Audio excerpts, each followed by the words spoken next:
નમસ્તે મિત્રો, આજે આપણે 30 અંશનો ખૂણો બનાવતા શીખીશું. એ પણ આજે કોણ માપક છે એનો ઉપયોગ કર્યા વગર. તો શેનો ઉપયોગ કરીશું? આપણે જે પરિકર છે એનો ઉપયોગ કરીશું. આનો ઉપયોગ આપણે લાસ્ટમાં કરીશું. ક્યારે? જો ખૂણો દોરાઈ જાય છે પછી ચેક કરવા માટે ખૂણો જે આપણે દોર્યો છે સાચો છે કે નહીં એના માટે.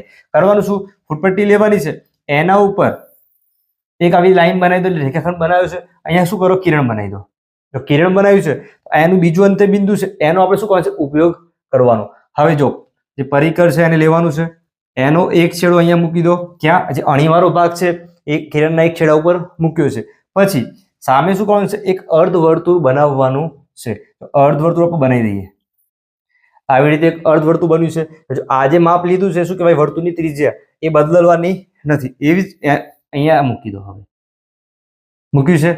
હવે અહીંયા એક આવી રીતે ચાપ દોરી દો. શું કર્યું? તો આ જો આ ઉપયોગ કરી અને આપણે એક ચાપ દોર્યો છે.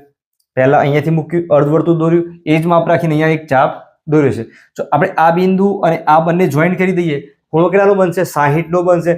60 નો અલગથી બનાવવાનો હોય, 90 નો બનાવવાનો હોય, 45 નો બનાવવાનો હોય, 120 નો બનાવવાનો હોય. દરેકના અલગ અલગ વિડીયો મૂકેલા છે પણ તમે જોઈ શકો છો. આજે આપણે બનાવીએ છીએ 30 માટે. તો 30 માટે પહેલા શું બનાવવું પડશે? 60 નો જો અહીંયા બની ગયો, આ જ માપ રાખવાનું છે. પછી જો અહીંયા રાખી દો તો ત્યાં હતું તેના ત્યાં જ રહેશે. પછી આવી રીતે છે તો જો અહીંયા છે આવી રીતે, અહીંયા એક ચાપ લગાવી દો. જો એક ચાપ અહીંયા લગાવ્યો છે, એ જ માપ રવા દેવાનું છે. અને પછી અહીંયા મૂકી દો અણી, અને ફરીથી શું કરવાનું છે? તો અહીં જો નીચે છે આ જે ચાપ જો આવી રીતે દોર્યો છે, આ બંને ચાપ શું થયું? ટચ થયા નથી. તો ફરીથી એટલા માટે શું કરવાનું? ચાપ છે થોડો કેવો લગાવી દેવાનો છે? મોટો લગાવવાનો છે. જો આવી રીતે છે જો તમારે ધ્યાન શું રાખવાનું? થોડો મોટો દોરો. એટલે આવી રીતે જો ફરીથી દોરવાનું થાય એકના ઉપર એક આવવો જરૂરી છે. થઈ ગયો છે. પછી ફૂટપટ્ટી લેવાની છે, એના ઉપર આવી રીતે મૂકી દેવાનું સ્કેલ.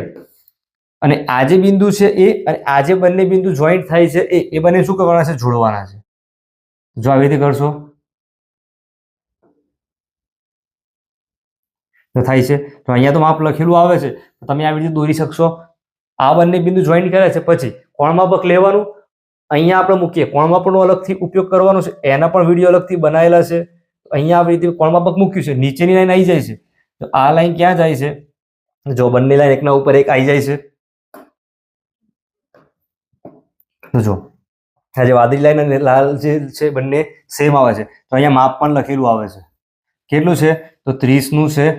તો આ જે ખૂણો બન્યો છે એ કેટલાનો બન્યો હશે? 30 અંશનો ખૂણો બન્યો હશે. ખ્યાલ આવ્યો છે? તો એકદમ સરળતાથી આપણે ખૂણા જે બનાવી શકીએ છીએ. વિડીયો પસંદ આવ્યો લાઈક સાથે શેર કરજો. અલગ અલગ તમારા પ્રશ્નો શીખવા છે, અલગ અલગ કોન્સેપ્ટ શીખવા છે. દરેકના વિડીયો છે પ્લેલિસ્ટમાં મૂકેલા છે પણ તમે જોઈ શકો છો. વિડીયો પસંદ આવે લાઈક સાથે શેર કરજો. ફરીથી મળીશું નવા વિડીયો સાથે. ધન્યવાદ.